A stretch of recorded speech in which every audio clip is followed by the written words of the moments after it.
अगर आपको किसी टेक्निकल इंटरव्यू में क्वेश्चन का आंसर नहीं पता है तो वहाँ पे आप किन किन चीज़ों का ध्यान रख सकते हैं।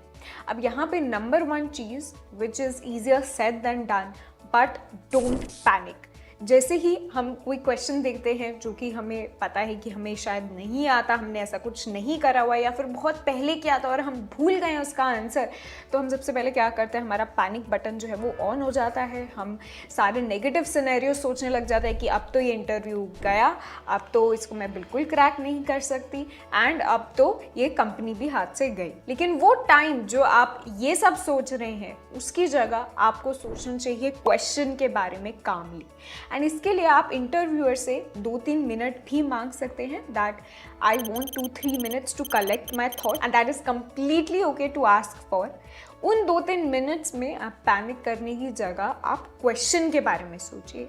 अब क्वेश्चन अगर आपको समझ में आ जाता है तो आप ये समझिए कि आपका 50% ऑफ द काम तो हो गया। तो क्वेश्चन पे आप फोकस कीजिए। अगर वो आपको नहीं समझ में आ रहा है तो सबसे पहले इंटरव्यूअर से पूछ लीजिए, ठीक है, कि can you repeat the question, या फिर उससे बेटर आप क्लैरिफाइंग क्वेश्चंस पूछ सकते हैं इंटरव्यूअर से, जैसे कि इस इनपुट पे ये आउटपुट हमें कैसे मिल रहा है इस कोडिंग क्वेश्चन में, या फिर what exactly do you want as output. इससे बेटर आप जो भी सोच रहे हैं आप साथ साथ अपने इंटरव्यूअर को बताएं कि ये मैं सोच रहा हूँ या सोच रही हूँ, ये मुझे समझ में आ रहा है, ये चीज़ मुझे नहीं समझ में आ रही है, ये चीज़ I am not sure about.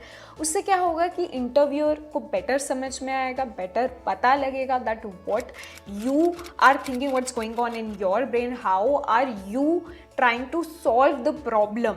आपके दिमाग में जो सबसे बेसिक ब्रूट फोर्स सोल्यूशन आप सोच सकते हैं वो आप इंटरव्यूअर को बताएं।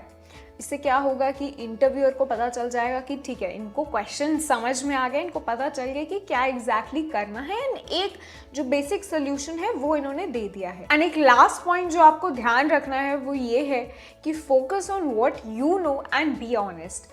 अगर आपको कोई सिंटैक्स याद नहीं आ रहा है, आपको कोई लाइब्रेरी का नेम याद नहीं आ रहा है, या फिर you are not sure about the answer to a question, let the interviewer know instead of going and cheating and being dishonest, क्योंकि trust me, the interviewers know when you're cheating, so don't try that out। And जो भी interviewer आपसे पूछ रहा है वहाँ पे आपको क्या आता है उस टॉपिक से रिलेटेड, क्या आपको चीज़ें पता है, आपके हिसाब से उसका सोल्यूशन क्या होना चाहिए, आंसर क्या होना चाहिए, वो आप इंटरव्यूअर को बताइए, अपनी रीजनिंग आप अपने इंटरव्यूअर को बताइए। एंड अगर आपको कोई चीज़ नहीं आता है, सपोज आपको सिंटैक्स याद नहीं आ रहा, तो कई बार interviewers they also allow you to Google this syntax अगर आपको उस टाइम नहीं याद आ रहा, बिकॉज सॉफ्टवेयर इंजीनियरिंग रोल्स में they want to focus on your problem solving skills and not just कि आपको सिंटैक्स किसी लैंग्वेज का आता है या नहीं। तो always try to highlight what you know in these situations. ये थे कुछ टिप्स जो कि आपको अपने नेक्स्ट टेक्निकल इंटरव्यू में याद रखने। इसके साथ साथ एक और चीज़ आपने ध्यान रखनी है कि most of the interviewers they do not want you to fail, they want you to succeed. वो डेलिबरेटली आपके क्वेश्चन को डिफ़िकल्ट नहीं बना रहे with the intention that you fail, बल्कि they want to help you कि आप जो है सोल्यूशन तक पहुंच पाए। तो दे डू गिव हिंट्स अगर आप दूसरे डायरेक्शन, रॉन्ग डायरेक्शन में जा रहे हैं या फिर आप कहीं पे स्टक हैं। तो with that mindset go into your next interview and if you answer all of the questions in a calm, composed way, confidently, then there are very high chances that you will be able to crack the interview of your dream company. That's all that I had for today's video. I hope this video was helpful to you, या फिर it will be helpful to you when you give technical interviews. All the best. I'll see you in the next video. तब तक take care and goodbye.